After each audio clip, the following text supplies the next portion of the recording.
WCU University. I'm Erica Flanick. And I'm Kristen Roberts O'Brien. So as you can see, Kristen is not Ryan. Yeah, I'm filling in for Ryan this week. He has fallen ill, as we have learned yesterday, but I'm here. I'm one of our producers, so hopefully I can do this part too. And he's on the recovery. He's fine. Yeah, he will be okay. He'll be back next week. So Kristen, tell me about your weekend. Let's see. I had some good Halloween costumes, I think. Yeah, we'll get to it. I was a gumball machine. I was an apple. It was a good time. I love it. You were a strawberry here last week. Yeah, I was a strawberry last week. Oh, that's amazing. How about you? That's amazing.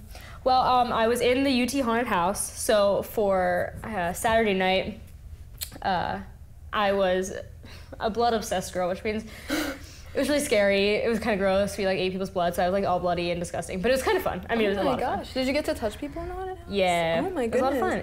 It was great. Were people scared? It is actually kind of scary because it's through the theater department, so we have access to really good lighting and special effects makeup and stuff. So it's pretty legit, which I don't think people realize it until they're there, and then they're like, oh, it was actually pretty creepy. I'll definitely have to come next year. Yeah, it's a lot of fun. Chance to. It's a lot of fun. But and then I did the 5K run for Bring Hope Home. We talked about that last week.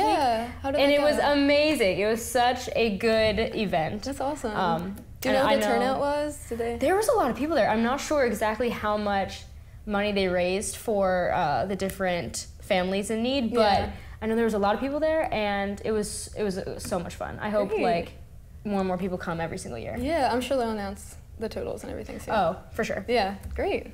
Awesome. And as always, we have a packed episode with events. Later, we'll be speaking with members of the Golden Ram Society about how you can apply to join that group. Jerome will be giving us a sports update, and Lauren has this week's weather. SAC is holding their annual Fall Fest this Thursday, November 3rd at 4 p.m. in the Sex Ballroom. There will be pumpkin painting, a caricature artist, great food, and more. The Student Athlete Advisory Committee and Student Veterans Group is collecting donations for troops overseas for the upcoming holidays. Donations can include small candies, individually packaged foods, feminine products, pocket games, sunblock, and more. Donations can be dropped off at Sykes, the library, Stursbecker 220, or the Veterans Center.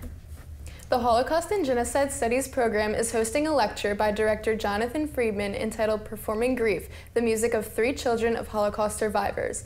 The event will be held in Sykes Theater November 7th at 7:30 p.m. That seems like a really good educational opportunity that I hope many students partake in and experience that. Yeah, I love learning about the history of the world, so I'll definitely have to check it out. That's one of a touchy topic, but it's definitely one of the most educational. And one of the most important to discuss, for sure. Yeah. And now let's send this to Lauren with this week's weather. Lauren? We'll begin November with partly cloudy skies and a high of 59. The temperature jumps all the way up to 71 on Wednesday with more partly cloudy skies. The high stays in the low 70s on Thursday, but we will have some afternoon rain showers. The sun reappears on Friday with the high falling back to the mid-50s. There will be more beautiful sunshine on Saturday with a high of 57 degrees. Then we end the week on Sunday with partly cloudy skies and a high of 53. As always, remember to stay up to date with the latest weather updates by visiting WCUquad.com. That's all I have for this week's weather forecast. I'm Lauren Alexander. Now let's send it back to the studio. Thanks, Lauren.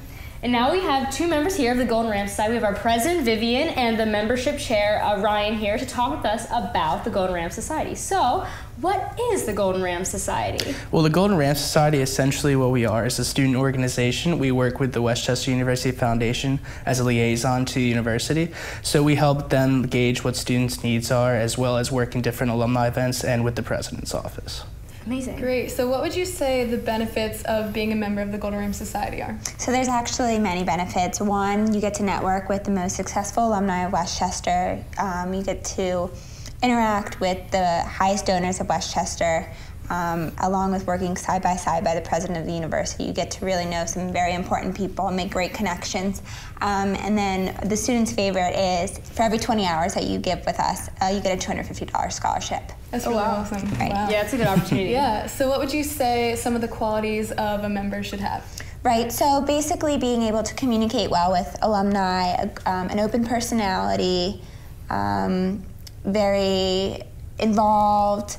Anything else you can think of? Flexible. Flexible, yeah. Definitely, there are events that you work on the weekends as well as just some during all days during the week. Right. Yeah.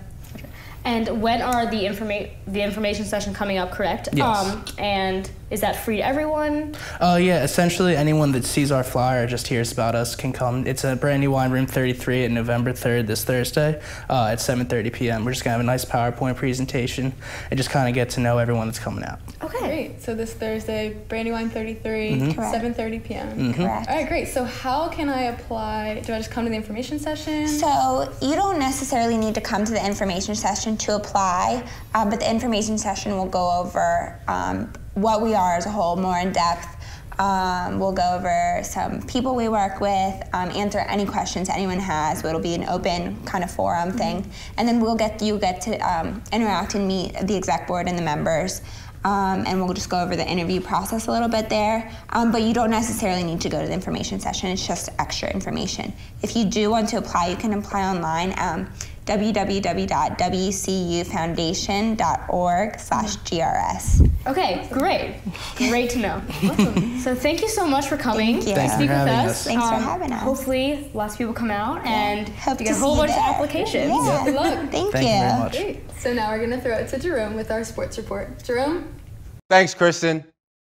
Coming into the game at 5-3 and needing a win to keep their slim championship hopes alive, the football team responded with a dominant 41-14 win at East Stroudsburg University. The ground game was the catalyst in this one, as two running backs went over the century mark. Jarrell Elder led the way with 118 yards and 2 touchdowns, while Aaron Young finished with 110 yards and 1 TD. Westchester as a team rushed for 386 yards and had 4 touchdowns. They'll look to keep the momentum going in their final home game of the season versus Millersville. That game is this Saturday at noon. The victory over ESU was the Rams' 4th in a row, with the last loss coming in Week 4 against Kutztown. As we take a look at the conference standings, you can see that loss has come back to haunt the Rams because with one PSAC game left, even if Kutztown loses, they still hold the tiebreaker over the Rams. Kutztown is your PSAC East champs. And on the west side, California sits in the driver's seat as they are the only undefeated team in the PSAC. However, Edinburgh can steal the division as the two will go head-to-head this Saturday in what will be a winner-takes-all game. All right, it's been 10 years since the Lady Rams soccer team has finished the regular season unbeaten. Well, not anymore. Lady Rams defeated Seton Hill 1-0 last Saturday, finishing their regular season with 17 wins, 0 losses, and 0 ties. They'll take first place into the PSAC tournament, which gets underway this week. They'll host IUP on Tuesday at 1 p.m. Finally, the field hockey team has secured the 3rd seed in the PSAC tournament, thanks largely in part to a 7-game win streak to end the season. The Lady Rams wrapped up the regular season defeating Seton Hill 4-0. Another 3-goal game for Rachel Toppy, who's been insane scoring-wise this season. Next up, the Lady Rams will host IUP Tuesday in the PSAC quarterfinals. All right, postseason has already begun for some teams. Good luck to them and to all our sports teams participating this week. Until next time, I'm Jerome Ambrose. Back to you in the studio. Thanks, Jerome. Well, that concludes this episode of WCU Weekly. Now, Kristen, how did you enjoy being a co-host this week? It was a much different experience from doing segments and producing, but I feel a little bit better about myself now. You should. Good experience. I'm sorry to Ryan for taking his place, but I don't know. It's fine. It was a good time. Good. I'm so glad. Thanks. We had fun. You were great. Oh my God, no need thank you. to worry. And if you have anything you'd like to be read on air or you'd like to get involved with WCU Weekly, be sure to email us at wcuweekly@wcupa.edu. Be sure to follow us on Facebook for segments, events, and much more. Until next week, I'm Erica Flanick. And I'm Kristen Roberts O'Brien. Have a great week, Westchester University. And an even better weekend.